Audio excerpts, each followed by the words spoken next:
All right, here we go. And I forgot to turn on the software preemptively that lets me draw on the screen, so we'll do that first while we wait for people to start showing up. I got that over there. Now, let's get everything up and running. So normally I would prefer to do Thursdays. Sorry about yesterday, I just didn't really feel it. But here we are now. Mute myself, go over here, make sure everything is turned on properly. Then we just have to open Google Earth and my Twitter feed with all the bookmarks. Load, load bar, there we go. And I'll try to keep this under an hour as per the new usual. All right, that's everything. Yes, switch this one to live chat as well. Goal. Oh, like a monetary goal. Nah. If I get anything, I get anything. But let's see over here. Google, no, not Google Docs, Google Earth.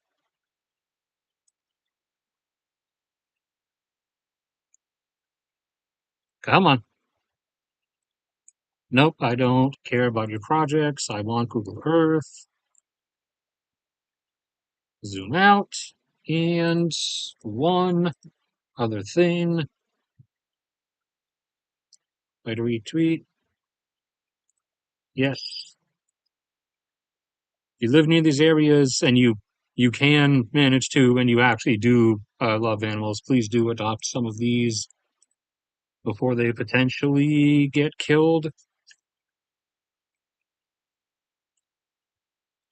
All right, everything's up. Excuse me. I will take a sip of water and wait like 30 seconds. Then I'm just going to start going through stuff.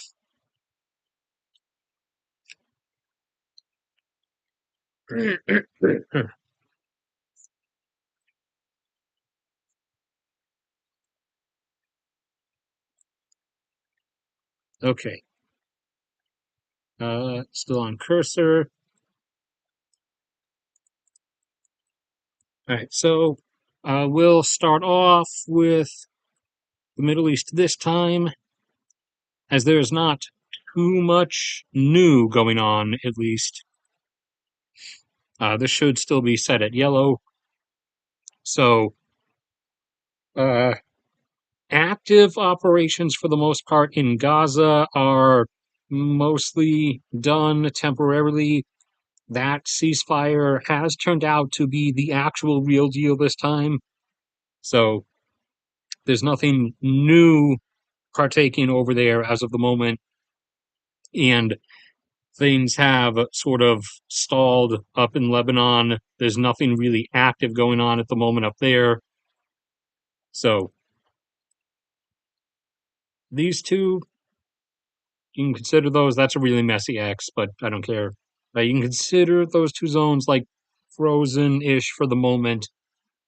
Where everything is now going on is here in the West Bank, as just a few days ago, the IDF announced that it was doing a new operation called like Iron Wall or something in the West Bank, shifting its focus away from Gaza and away from Lebanon now, and away from Syria as well. As now they are going all throughout here, and there's no real specifics. It's just you just kind of just labeled a anti-terror operation. There's no specific goals or metrics or anything.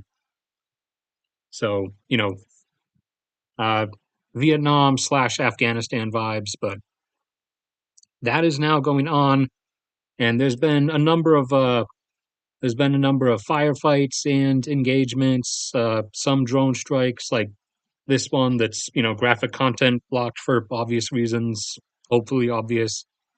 So that's ongoing. just, nowhere near like the intensity of the Gaza or southern Lebanon fighting. Things in Syria have remained pretty nice, pretty stable, actually, since the fall of Assad. Who knew? Who could have guessed? And actually, flights, like legitimate flights, have now resumed, primarily for the moment, just to and from Turkey into Syria, but legitimate, legitimate actual like flights, real commercial airline flights, not like security chartered things, are now going into and out of Syria again because no one's there like trying to shoot anything down anymore. Kind of like how now there are actual flights going to and from Libya. I forgot, I never gave that update. There are flights to and from Tripoli, Misrata, Sirte, and Benghazi. There are actual flights into and out of Libya now again, and there are actual from multiple destinations. Oops, no, forgot. Have to have it on mouse cursor to zoom out. Somalia is actually so stable now that there are now like flights into and out of Somalia from Adi in and out. There, it's a lot simpler. I'll just put an arrow at both ends.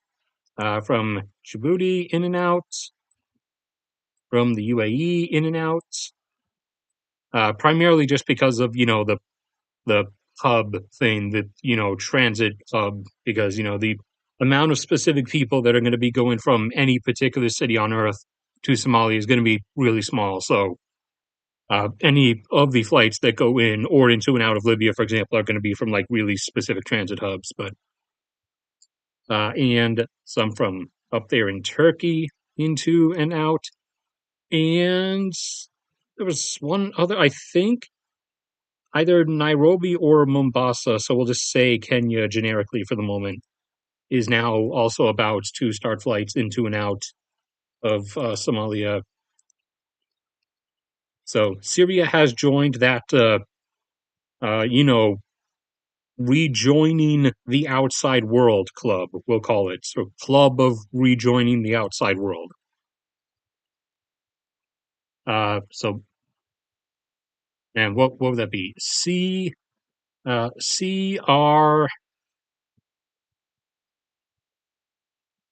CROW, Crow, the Crow Club. So Syria has entered the Crow Club. You know, that will be like a club that maybe Sudan will get to enter one day if the civil war between those two generals there ever ends and everybody stops starving to death. But so that's basically everything that's going on there. What else did we have else? Oh, no, wait, sorry. I forgot. So supposedly, although this is not yet confirmed, supposedly the IDF has actually decided to go ahead and sometime this year at an unspecified point, supposedly they have actually fully committed to the decision that they are going to bomb the Iranian nuclear enrichment sites. Now, obviously, can't confirm that because that hasn't happened yet. So we have to wait and see if it does indeed happen. But supposedly they have actually committed to that, and so if they go through with that, then that might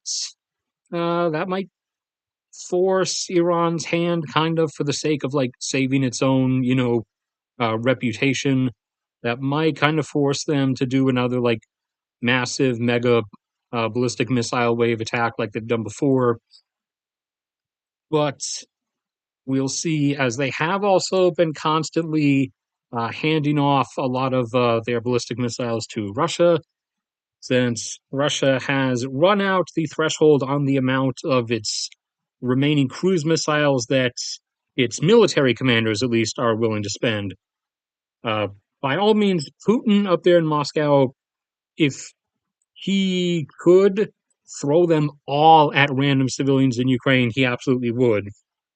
So almost certainly, I would put it on. This is actual like Russian military command staff that is keeping that from happening because some of them, not Shoigu, not Gerasimov, none of the meme worthy dudes. Some of them have to like actually care to some degree. Like some of them probably do want to make sure that Russia doesn't literally have zero cruise missiles in its inventory. So they're by some means probably lying to him about how many are available. They're keeping a lid on how many actually get like tossed out, and that lid is not compliant with the rates that Russia can actually make them, which is why, excuse me, don't do this to me, Google Earth. Stop doing this. Which is why Russia has now constantly been having to rely on ballistics from Iran and from all the way over there in North Korea, who just agreed to ship another batch of 150 ballistic missiles to Russia once again, as Russia cannot properly dispose of the amount of cruise missiles that Putin would most likely prefer to, and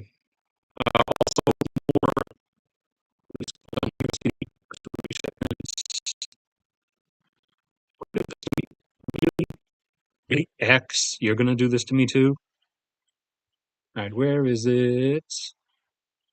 The artillery shipments. Yeah, there they are. So more of the really odd barrel type 170 millimeter North Korean artillery pieces are being shipped to Russia because Russia, as it turns out, did not really have the amounts of SPGs or self-propelled guns, self-propelled howitzers that it actually claimed that it had, or maybe it did actually have that number, but not that many of them were actually maintained in working order, which is also part of the reason why increasingly more and more on the front, they are being seen using actual, literal, not even joking this time, like literal World War II artillery pieces. How they are still actually functional is, well, okay, since it's just a barrel, the piece would probably still be functional, but how they're still working ammunition, that part is kind of a mystery. Unless they're literally using like parade ammunition or stuff they would be using for like I don't know what do they call them, those like patriotic reenactment demonstrations. So these are increasingly showing up on the front line for the same reason that Russia is now constantly having to use North Korean artillery. And did we get Josh? No, no Josh. Nobody actually. Let's see. But so we were looking which one's Rayazan? Okay, it is that one. Just to make sure. All right, so we have had constant, incessant drone waves, as I reported a few weeks back that supposedly Ukraine's Beaver drone production capabilities had reached the amount and steadiness, had reached parity with Russia's Shahid drones. So now that seems to have proven true, as we're over 3 weeks now where Ukraine has maintained incessant nightly drone swarm strikes into Russia versus Russia for over a year now has been doing nightly Shahid drone swarms into Ukraine. And the difference between the two is, of course, that Russia targets like they'll target some intersection here. Then over here, they targeted like the other day, they targeted like I don't know if it was an ice cream place or just like a regular restaurant. And then, in Kiev, they'll target like some random floor of an apartment building. And this has been like, constant and incessant night after night for well over a year.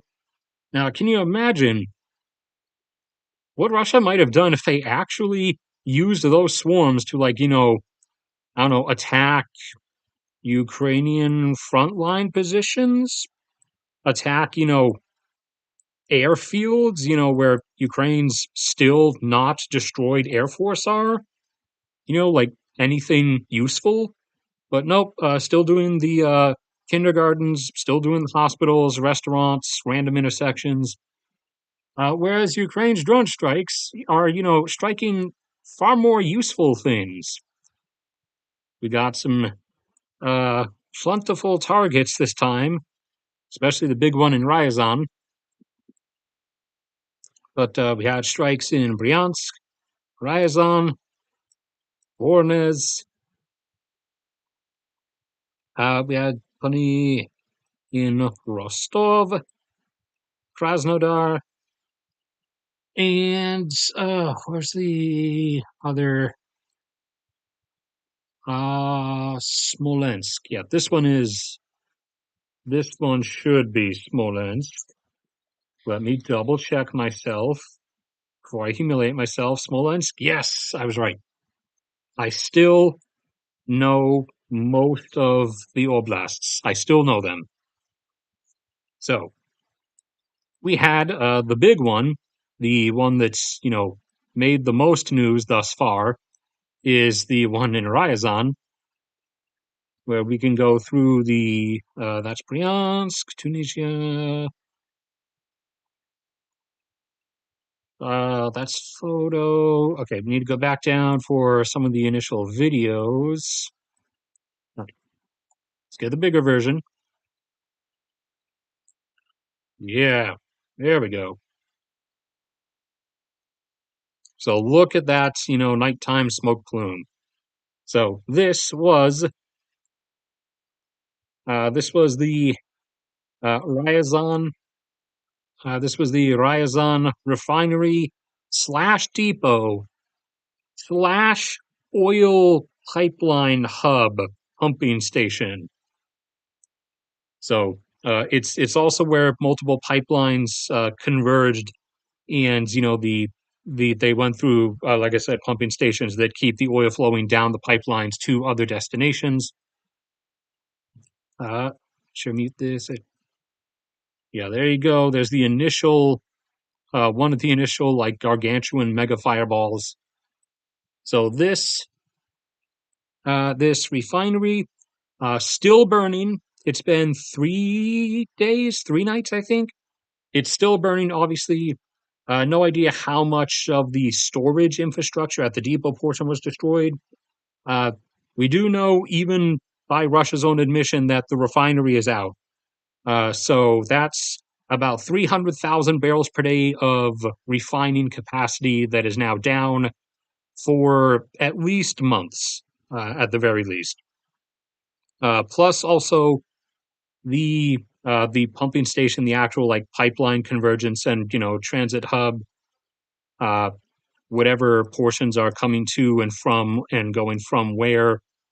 I don't have a map of the actual network on me on hand at the moment.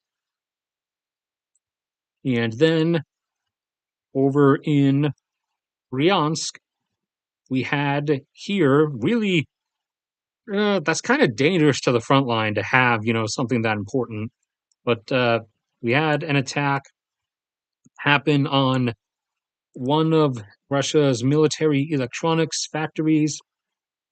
Since before before the war, they were quite literally making their military equipment with imported electronics. Obviously, they got sanctioned on those and can't get a hold of those. So what they've done instead is they've started just ordering the individual components from sort of random third parties. random, like, middleman, wholesale distributor, third parties, and then assembling, soldering the components together at home in several facilities, one of which was this one here that got struck a few days ago in a drone strike and is now offline for an unspecified amount of time. There's also in Smolensk. That is where one of their 6 cruise missile factories was. That got struck the other day, too. That one will likely not be down for too long, probably only like a week or two. And then there was the additional stuff in Voronezh, because that Liski or Lisiki oil depot, that's, the fire almost burned out because they can't extinguish these anymore. Their firefighting capacity is apparently just dead. They That one like almost extinguished, but then the moment it was out, it got struck again. Just like they did to, what was the other one? It was one in Rostov or Krasnodar. They did that too previously, or it might have been the one in Kaluga. But they've done that before, so they keep striking it again every time it looks like the fire's about to be out. Check the list. Oh, forgot. Also, struck the depot in Tula as well, and that one is slightly. That's a small one. I think it's one of the ones that only has like 8 tanks, and either 3 or 4 of those burned out on that one. And oh yeah, how could I forget? Kazan got struck a few times as well. Right here, capital of Tatarstan. What was struck there was the strategic bomber parts and repair maintenance facility. So Russia's various strategic bombers, which are what they use to launch their air-launched cruise missiles, that's where they go to get repairs if they can still if the repairs they need are not the kind that would keep them from being able to fly, and also where like spare parts for those are manufactured. That was struck along with, let's see, what else do we have here? Yes, elsewhere in, let's switch to cursor, elsewhere in Voronezh and Rostov and Krasnodar, airfields were struck. No specific word on any aircraft that were lost to those. But from the videos and the secondary explosions, secondary booms, it looks like uh, it was primarily munition storage, so aircraft V bombs, whether dumb bombs or guided bombs, that aircraft launching from those airfields would have otherwise carried. It looks like the like bomb storage piles are what was hit, because as has been seen repeatedly on a number of videos, Russia doesn't even use like racks, like, dolly trolley racks to keep the bombs on. Like, leaving the arguments of like keeping them in an actual like storage facility, we'll leave that argument off to the side. But as opposed to keeping them out in the open, but at least like on segmented shelves or racks or something, they quite literally have filmed themselves just like putting them in piles on the airfield, on the tarmac, which is fascinating. That's some real nice OSHA sanitized stuff. Looks like that is it for the drone strike stuff. All in all, in total, like I said, this is now 3 weeks of nonstop drone storms. So Ukraine's domestic production of those has reached numbers, both in speed and parity with Russia's production of Shahed drones. However, is much more beneficial for Ukraine than the Shahed drones are for Russia. Not because the Shahed drones are worse. Like Iran does make good suicide drones. However, granted, the Russian version of it is, worse, and the Russians aren't exactly using them to target anything meaningful. So that's kind of on Russian decision makers. If you want to if you want to just sit there in the bathroom shirtless, flexing your own muscles instead of actually like fighting the person that you're claiming to fight, that's on you. But we also have the oh yeah, the chart. The chart. I finally did find it. I found it and I bookmarked it. We just have to find where I bookmarked it. All right. Should be easy to spot because it should look like a chart. Here it is. We got it. We got it, everybody. So this is, let me move my thing over here. So this is the IFV slash AFV to tank ratio for ongoing Russian assaults. And as we pass the midpoint of 2024, it's grown from like the standard 2-to-1 up to now over 4-to-1, because Russia's margin of tanks is really starting to wear thin.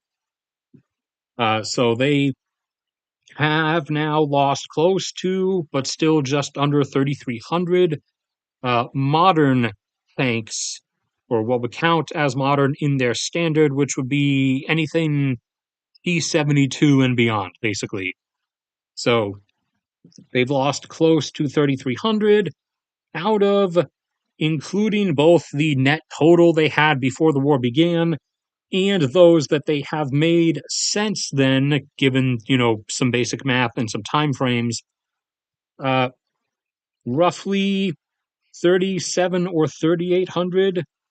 So that is either only 400 or 500 modern-ish tanks that have now been lost by the Russian military in Ukraine, which means anything else is predominantly now going to be ancient, T-64s, T-62s, T-54s being, dragged all the way in from Siberia if they, can get them running again.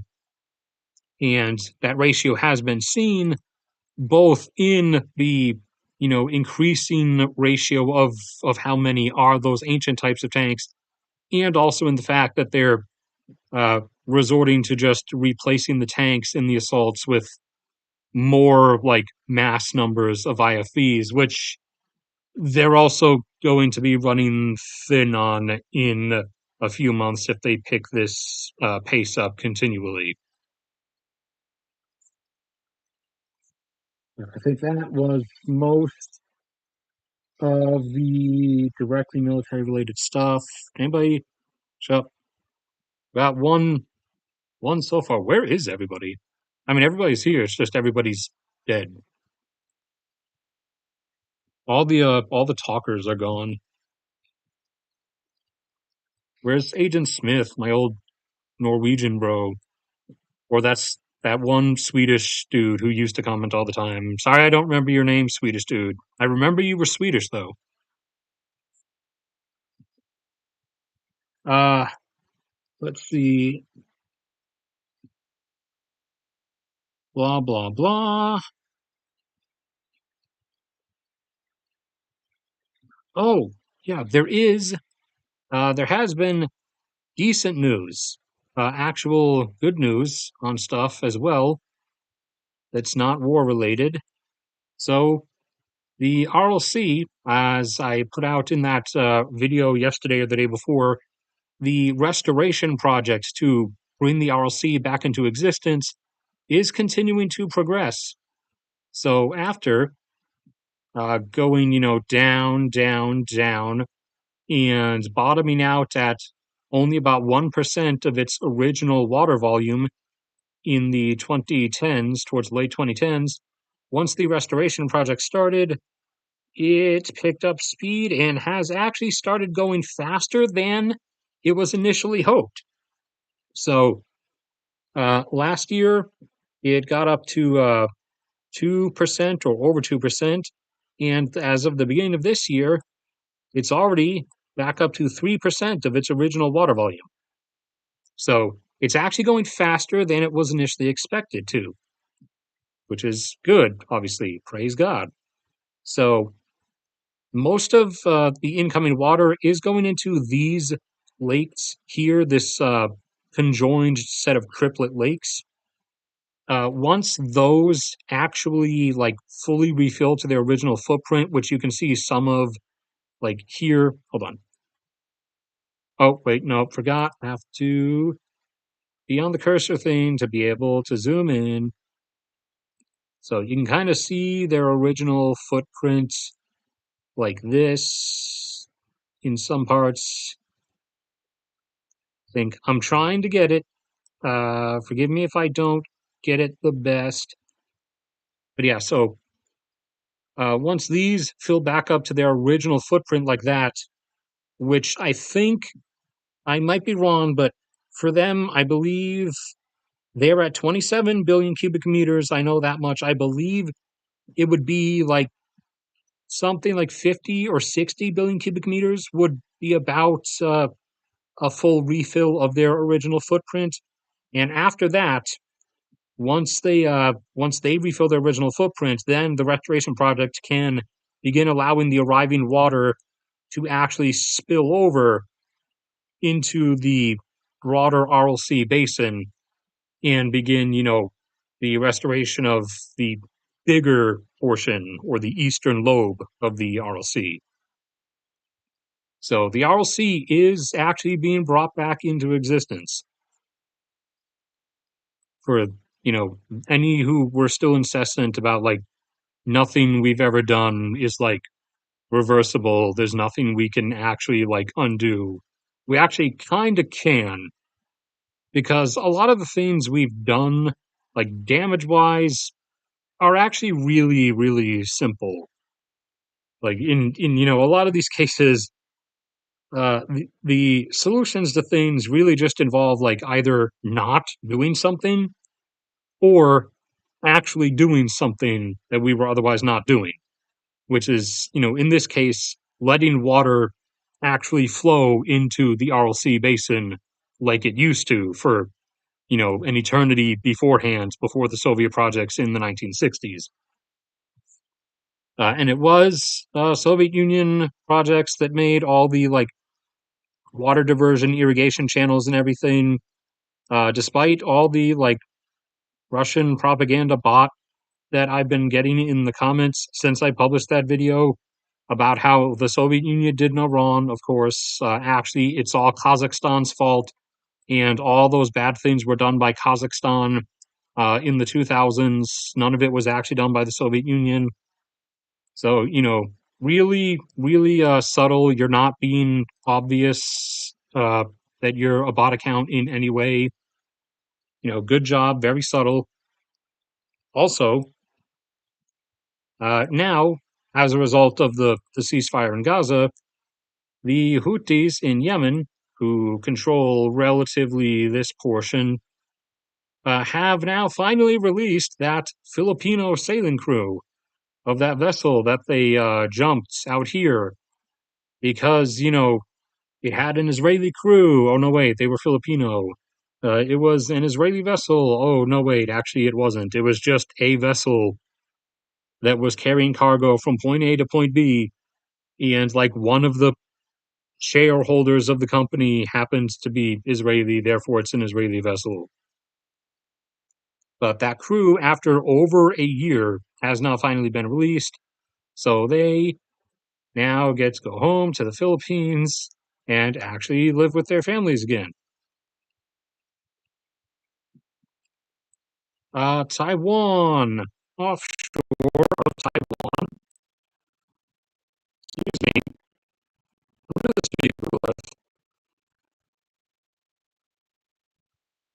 Bezos. No, wait, Bezos is Amazon. Who owns Google? Who am I supposed to call out for Google?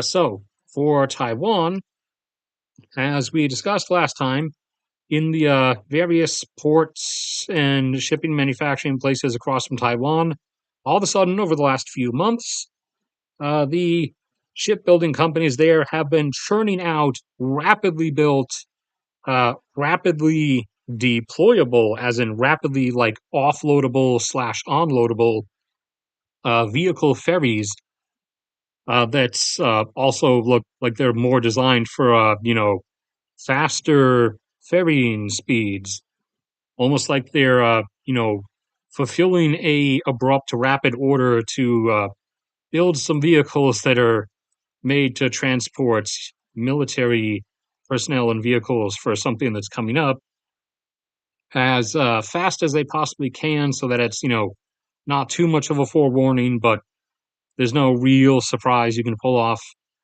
This is the most likely year, or it would at least be the most opportune year for them to go for it. It would not happen until fall, though, because that's when the waters are the calmest. But in another maybe indicator, we've had another potential anchor dragging cable cut, actually, two, for internet cables offshore of Taiwan, specifically those linking Taiwan with mainland China. So, if this is part of a preparatory deliberate act, then it's most likely going to be one of a number that will occur over the next number of months leading up towards the later half of the year. The goal of which is not necessarily to cut Taiwan off from the internet, because there's other cables like going everywhere, uh, all over the place. But in this case, it's more likely about uh, doing their best to like preemptively cut Taiwan off, like from being able to directly tap into Chinese stuff, at least for the year or so leading up pre-invasion. So that's just another indicator that's abruptly thrown itself out there in the last few days. We get anybody else? Oh, Josh showed up.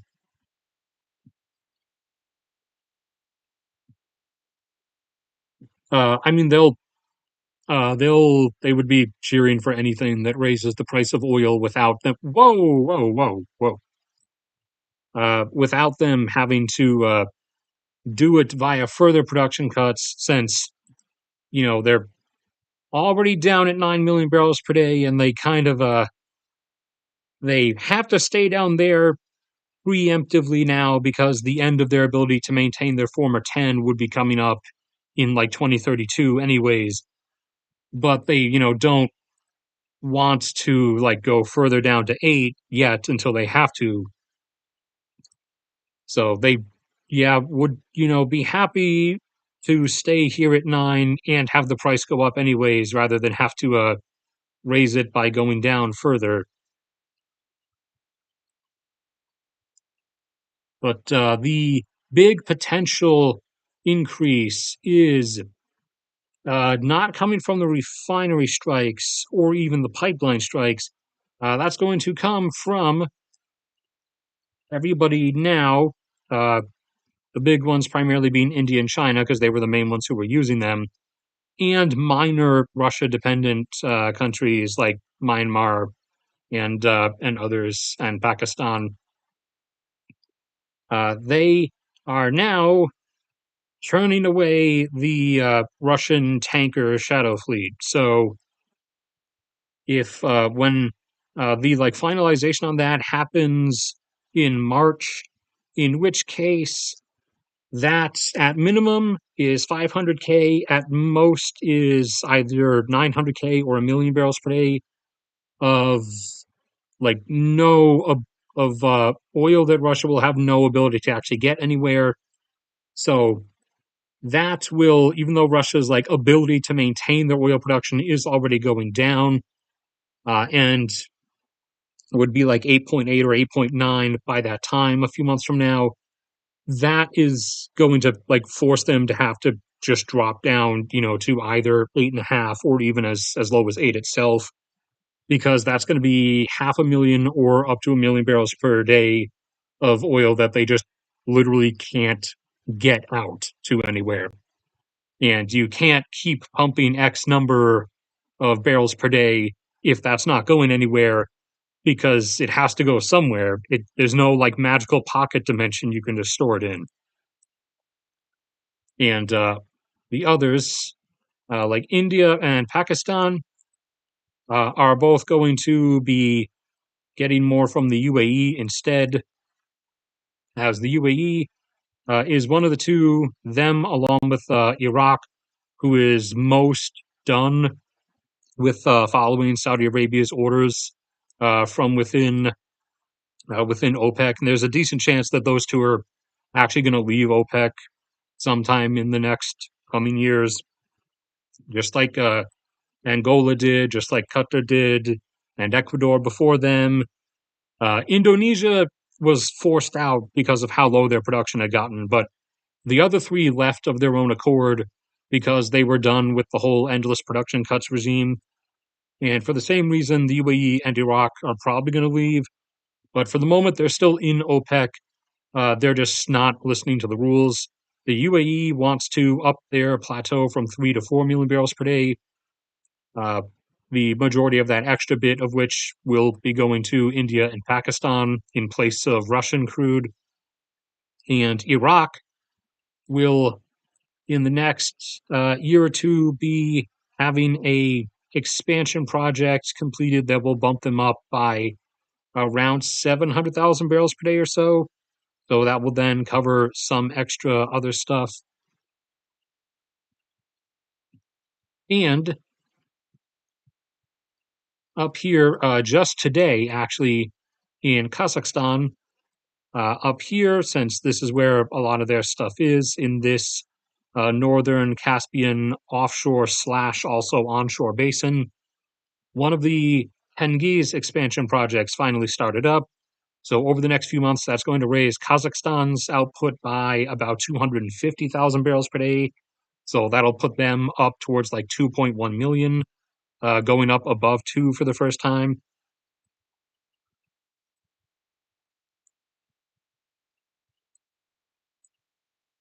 And let's see, oil and gas wise, was there anything else new that I might be forgetting? Uh, the fourth oil field offshore of Guyana starts production this year.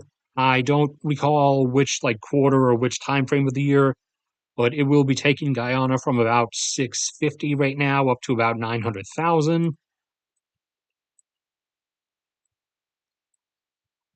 Canada is at 5.1 right now, and a few further tar sand expansions, steam lifting assisted stuff will be bringing them up just a bit this year to 5.2. And then there's some stuff next year that will bring them up to just below 5.4. The US down here is starting the gradual decline. The highest we hit was 13.63. We've now declined down to 13.47, and we will go a bit higher a couple times before the true like final slope begins, as there are a few projects down in the Gulf of Mexico. There's like dozens, but in terms of ones that are of meaningful size, there's like three that are of 60,000 barrels per day or more that will be starting over the next year and a half. So those will give like sharp upsurge lines like that will then immediately like return to the decline though. And the decline will of course get steeper as each year goes on, because the decline of shale production, you know, will mimic the initial upsurgence of shale production, with the primary, actually let me clear the whole thing. Oops, no, wait, have to zoom in. The primary shale formations, of course, being the Permian Shale here, the Eagle Ford Shale here, actually goes into Mexico a bit. Mexico has not yet started any real development on their portion. The Anadarko Shale, which underlies Oklahoma, the Niobrara Shale underlies like the base of the Rockies, the Bakken Shale, and the Barnett Shale, smaller right here. The Fayette, or no, not Fayetteville, the Haynesville Shale. Up here is the Fayetteville Shale. It's really small. The Antrim Shale, the Monterey Shale, which ended up being nothing, and the Appalachia Shale. So, uh, basically, Niobrara up here, kind of flat and on a very gradual downward trend. Anadarko, same story. Barnett was predominantly natural gas, and it peaked a while ago, and it's down by about, I think, 70% since its peak. Eagle Ford is below where it previously peaked both times, and it's going to continue holding on for like another year or two before it starts going permanently down. And Eagle Ford is both oil and gas. Haynesville was predominantly gas, and it peaked at about 17 billion cubic feet per day. It's now down to around 14 or 15. Fayetteville got up to 3 billion cubic feet. It is now down to only half of a single billion cubic foot. Bakken is below both of its previous peaks and will also, like Eagle Ford, be cleaning on for just a bit longer. Permian is both oil and gas. Oil-wise, it got up to around 6 million, which it is just now like tapering at and starting to come down from. So it hit right in my range where I expected. Antrim wasn't really that much. Appalachia peaked in my expected range of the upper 30s. Its highest it ever got was, I think, just under 37 billion cubic feet, or it might have been 36. And it is now down to around 32 or 33. And like I said, the Monterey Shale in Southern California ended up holding really nothing. Let's see, was there anything else? Yeah, we'll finish it off with oil and gas stuff. Although I think that's everything that I can recall, though. I don't remember anything else really new.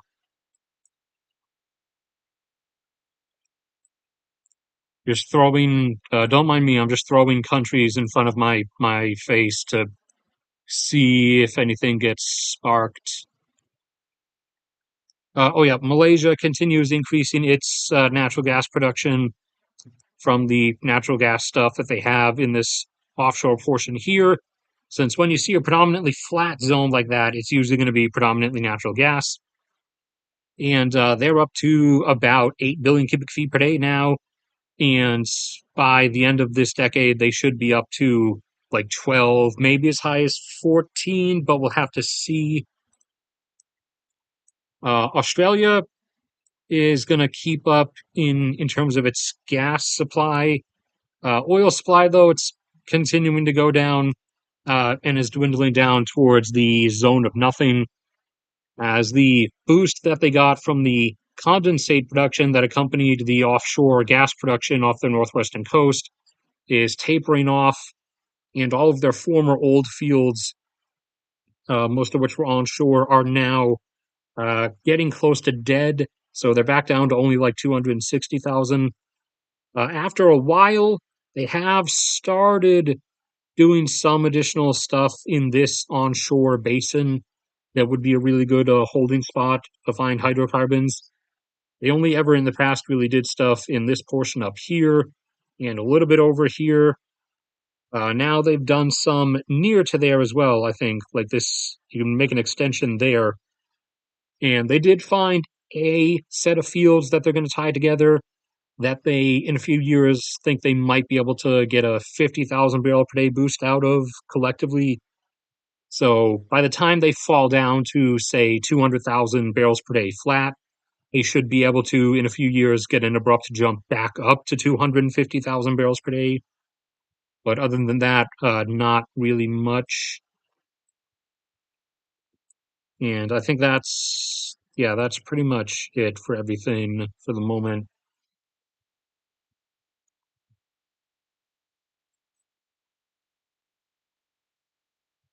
Yeah, that is something that apparently the new uh, U.S. regime is considering, which would be remarkably stupid, especially with, the whole, some of the whole promises revolving around. Granted, they were lies to begin with because, it doesn't matter if you like the person.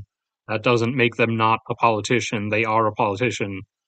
And the only thing the politicians are capable of doing is lying. And part of the whole promise was about like lowering cost of life stuff and uh, you know, putting a massive like tariff on one quarter on a like the source of one quarter of our energy supply is not how you lower prices. That's not how that works. But anyways, that's probably going to be it now, as there's nothing else on the list. And I promised to try to keep these under an hour, and we are still under an hour, so I have not failed.